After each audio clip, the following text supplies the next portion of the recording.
తెలంగాణలో లోక్సభ ఎన్నికల హీట్ తారాస్థాయికి చేరింది. అధికార కాంగ్రెస్ పార్టీ మరో 3 నియోజకవర్గాల్లో అభ్యర్థులను ప్రకటించాల్సి ఉంది. ఖమ్మం, కరీంనగర్తో పాటు హైదరాబాద్ పార్లమెంట్ నియోజకవర్గాల్లో అభ్యర్థులను ప్రకటించాల్సి ఉంది. హైదరాబాద్ అభ్యర్థి విషయంపై ఓ క్లారిటీకి వచ్చిన అధిష్టానం ఖమ్మం, కరీంనగర్ నియోజకవర్గాల్లో అభ్యర్థుల ఎంపికపై తర్జన భర్జన పడుతోంది.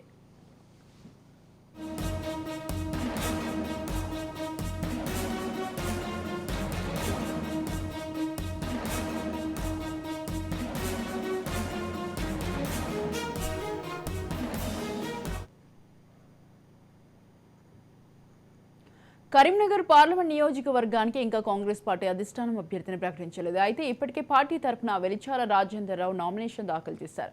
మరోవైపు మాజీ ఎమ్మెల్యే ప్రవీణ్ రెడ్డి కాంగ్రెస్ పార్టీ తరఫున నామినేషన్ దాఖలు చేశారు. రాజేందర్రావు, ప్రవీణ్ రెడ్డిలు ఇద్దరు బీఫారం తమకే వస్తుందని ధీమా వ్యక్తం చేస్తున్నారు. దీంతో కాంగ్రెస్ పార్టీ అధిష్టానం వీరిద్దరిలో ఎవరికి బీఫారం అందిస్తుందన్న అంశంపై కాంగ్రెస్ పార్టీ శ్రేణుల్లో ఉత్కంఠ నెలకొంది.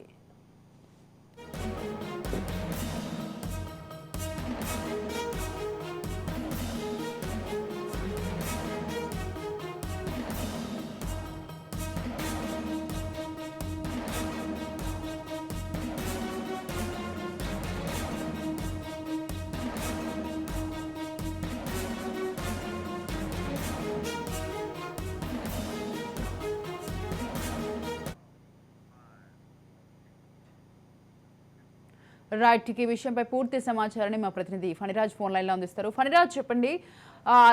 కరీంనగర్ నియోజకవర్గాల్లో అయితే అభ్యర్థుల ఎంపికపై అయితే కాంగ్రెస్ పార్టీ తర్జన భర్జన పడుతోందని తెలుస్తోంది. దీనికి సంబంధించి మీ దగ్గర ఉన్న అప్డేట్స్ ఏంటి? ఒకవైపు దేశవ్యాప్తంగా ఎంపీ సీట్ల కోసం ఇప్పటికే అభ్యర్థులను ఎంపిక చేసుకొని వారితో నామినేషన్ వేసి పోటీగా ప్రచారం చేస్తున్నటువంటి తరుణంలో తెలంగాణలోనే అత్యంత కీలకమైనటువంటి పార్లమెంట్ స్థానం కరీంనగర్లో మాత్రం కాంగ్రెస్ ఒక విచిత్రమైనటువంటి పరిస్థితిని ఎదుర్కొంటోంది. పట్టుమని 20 రోజులు లేనటువంటి ఈ పరిస్థితుల్లో, ఎన్నికలకు సమయం సమీపిస్తున్నటువంటి ఈ పరిస్థితుల్లో ఆ పార్టీకి చెందిన ఇద్దరు కీలక నేతలు వరుసగా నామినేషన్ దాఖలు చేశారు. నిజానికి ఢిల్లీ నుండి దీనికి సంబంధించి చాలా క్లారిటీగా వస్తుంది. ఒక ఆఫీస్ నుండి ఒక నోటిఫికేషన్ లాంటిది వస్తుంది. అందులో వారి పేరు, వారి స్థానానికి సంబంధించి డీటెయిల్స్ ఉంటాయి. కానీ కరీంనగర్ స్థానం మాత్రం ఇప్పటికీ ఫైనల్ కాలేదు. కానీ 2 వర్గాలుగా విడిపోయి కాంగ్రెస్ సంబంధించినటువంటి అభ్యర్థులు పోటాపోటీగా నామినేషన్ దాఖలు చేశారు. 2 రోజుల క్రితం వెలిచాల రాజేందర్రావు, పొన్నం ప్రభాకర్ సపోర్ట్తో అది భారీ ఎత్తున అనుచరగణంతో వెళ్లి నామినేషన్ దాఖలు చేయగా, మరో సీనియర్ నేత హుస్నాబాద్ మాజీ ఎమ్మెల్యే అలిగిరెడ్డి ప్రవీణ్ రెడ్డి తన నామినేషన్ని దాఖలు చేయడం జరిగింది. దీంతో కరీంనగర్లో మళ్ళీ కన్ఫ్యూజన్ అనేది స్టార్ట్ అయింది. నిజానికి మొన్నటి వరకు కూడా వెలిచాల రాజేందర్కు ఫైనల్ అయింది అనుకుంటున్నటువంటి తరుణంలో అలిగిరెడ్డి ప్రవీణ్ రెడ్డికి ఎవరు ఆదేశాలు ఇచ్చారో తెలియదు, కానీ తన అంశాలతో పాటు వచ్చి నామినేషన్ దాఖలు చేయడం జరిగింది. నిజానికి ఇంత కన్ఫ్యూజన్ పరిస్థితి ఏ రోజు కూడా లేదు. ఎన్నికలు వస్తున్నాయి, ఈ సమయంలో ప్రచారం పెద్ద ఎత్తున చేయాల్సి ఉంటుంది, ప్రజల్ని కలవాల్సి ఉంటుంది.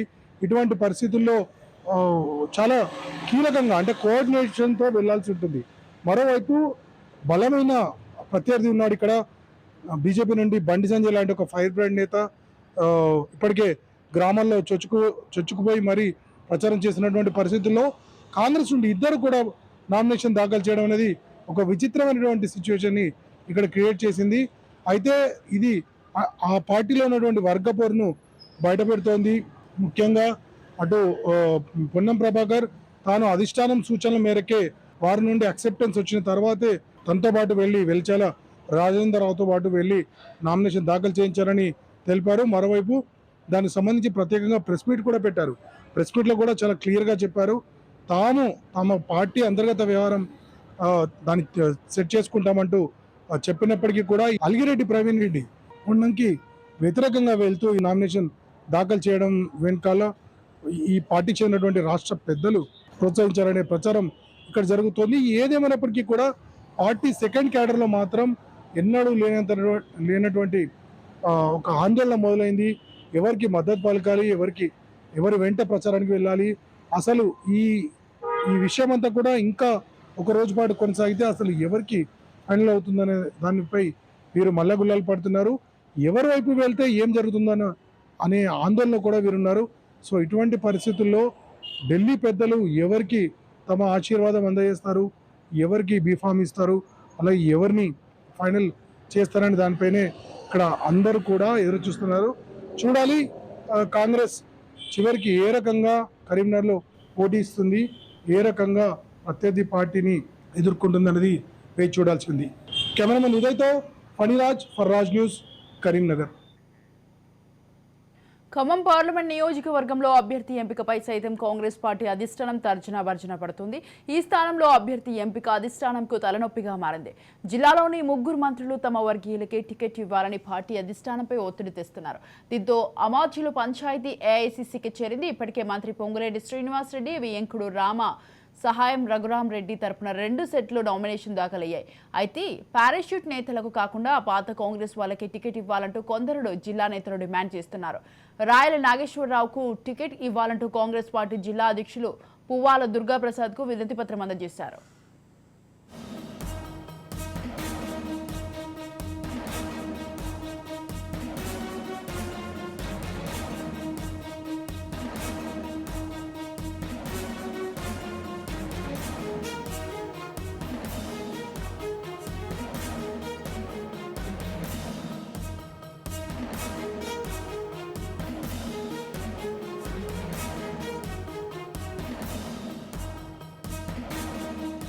రాయల నాగేశ్వరరావు కాంగ్రెస్ అభ్యర్థిగా నామినేషన్లు దాఖలు చేశారు. మరో కాంగ్రెస్ నేత పోట్ల నాగేశ్వరరావు సైతం నామినేషన్ దాఖలు చేశారు. ఆశావాహులంతా కాంగ్రెస్ అభ్యర్థులుగా నామినేషన్ దాఖలు చేసేందుకు సిద్ధమయ్యారు. అయితే బీఫామ్ ఇచ్చిన అభ్యర్థి తప్ప మిగిలిన వారంతా నామినేషన్ ఉపసంహరించుకునే అవకాశం ఉంది. రైట్, ఈ విషయంపై పూర్తి సమాచారాన్ని మా ప్రతినిధి ఉపేందర్ అందిస్తారు.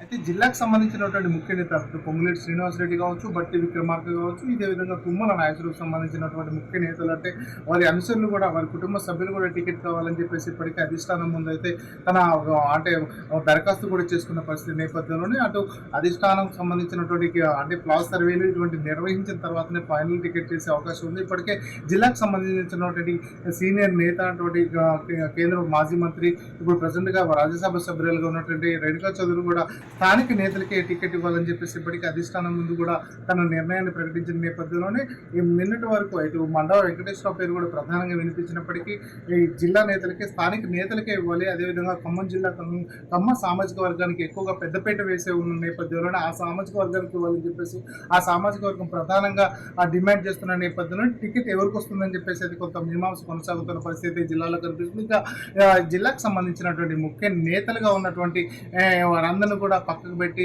అంటే సీనియర్ నేతగా ఉన్నటువంటి రామసాయం సురేందర్ రెడ్డి తనయుడు రఘురాం రెడ్డికి టికెట్ ఇవ్వాలని చెప్పేసి ఇప్పుడే అధిష్టానం కూడా భావించినట్లు కూడా నిన్నటి వరకు వార్తలు వచ్చినాయి. ఆ నేపథ్యంలోనే నిన్న రఘురాం రెడ్డి తరఫున కూడా వారి బంధువులు, అదేవిధంగా కాంగ్రెస్ పార్టీకి సంబంధించిన నేతలు కూడా నామినేషన్ పత్రాలు దాఖలు చేయడం మాత్రం టికెట్ మాత్రం కన్ఫర్మ్ అయిందని భావిస్తున్న నేపథ్యంలో అనూహ్యంగా ఈరోజు మాత్రం మళ్ళీ ఏదైతే కాంగ్రెస్ పార్టీకి సంబంధించిన వారంతా కూడా నామినేషన్ దాఖలు చేయడంతో మాత్రం టికెట్ ఎవరికి వస్తుందని చెప్పేసి అయితే జిల్లాలో చర్చ కొనసాగుతుంది. ఇక సునాయాసంగా గెలిచే స్థానంపై అయితే కాంగ్రెస్ పార్టీ ఎందుకు ఇంత అంటే మల్లగుల్లాలు పడుతుందని చెప్పేసి కార్యకర్తలు, అదేవిధంగా నేతలు, అదేవిధంగా ప్రజలు కూడా భావిస్తున్న నేపథ్యంలోనే టికెట్ మాత్రం ఎప్పుడు కన్ఫర్మ్ అవుతుందని చెప్పేసి ఆసక్తిగా ఎదురు చూస్తున్న పరిస్థితి కనిపిస్తుంది. ఇప్పుడు రాష్ట్ర రాజకీయాలు మొత్తం కూడా ఖమ్మం జిల్లా కేంద్రంగా కూడా నడుస్తున్న పరిస్థితి కనిపిస్తుంది. ఎందుకంటే రాష్ట్రంలో కీలకంగా ఉన్నటువంటి ఏదైతే రెవెన్యూ మంత్రి కావచ్చు, అటు వ్యవసాయ శాఖ మంత్రి కావచ్చు, ఇటు డిప్యూటీ సీఎం లాంటి వాటి ముగ్గురు కూడా ఈ జిల్లా నుంచి ఉండటం, ఇటు రాజకీయ మొత్తం కూడా ఈ ముగ్గురు నుంచే నడుస్తున్న నేపథ్యంలోనే ఇటువైపు మాత్రం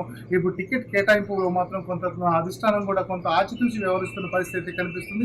25వ తారీఖు మాత్రమే గడువు ఉండటంతో మాత్రం కొంత మాత్రం అంటే ఎవరికి టికెట్ ఇవ్వాలి, ఎవరికి బీఫామ్ ఇస్తుంది అని చెప్పేసి అధిష్టానం మొత్తం కొంత చర్చలు కూడా చేస్తున్న పరిస్థితి కనిపిస్తుంది. ఇప్పటికే సునీల్ కనుగోలుకు సంబంధించినటువంటి ఫ్లాష్ సర్వేలు, అదేవిధంగా ప్రాథమికంగా ఉన్నటువంటి ఇక్కడ స్థానికతను కూడా కొంత బెజీలు వేసుకుంటూ అయితే అభ్యర్థిని అయితే ప్రకటించే అవకాశం అయితే స్పష్టంగా కనిపిస్తుంది. ఇక ముఖ్యంగా చూసుకుంటే ఇప్పటికే జిల్లాకు సంబంధించినటువంటి కీలక నేతగా ఉన్నటువంటి ఏదైతే రామసాయం సురేందర్ రెడ్డి స్థానికుడు, అదేవిధంగా ఈ జిల్లాకు సంబంధించినటువంటి ఈ కీలక నేత, అదేవిధంగా ఇటీవల ఏదైతే వరంగల్కి సంబంధించినటువంటి కరీం శ్రీహరి లాంటి వారు పార్టీలో జాయిన్ కావడానికి క్రియాశీలకంగా కూడా వ్యవహరించిన పరిస్థితి కనిపిస్తుంది. ఆ నేపథ్యంలో నరేందర్ రెడ్డి సిఫారసు కూడా ఉండటంతో మాత్రం రఘురాం రెడ్డికి టికెట్ కన్ఫర్మ్ అయినట్లు కూడా చర్చ కొనసాగుతుంది. కానీ మరికొద్ది గంటల్లో మాత్రం ఇక్కడ ఎవరికి బీఫామ్ ఇస్తారు ఏంటి అనే విషయం మాత్రం స్పష్టంగా వచ్చే అవకాశం ఉంది. మరి అయితే నామినేషన్కి సంబంధించినటువంటి గడువు కూడా మరికొన్ని గంటలు మాత్రం ఉండటంతో మాత్రం అటు జిల్లాలో మాత్రం అటు కాంగ్రెస్ నేతల్లో అటు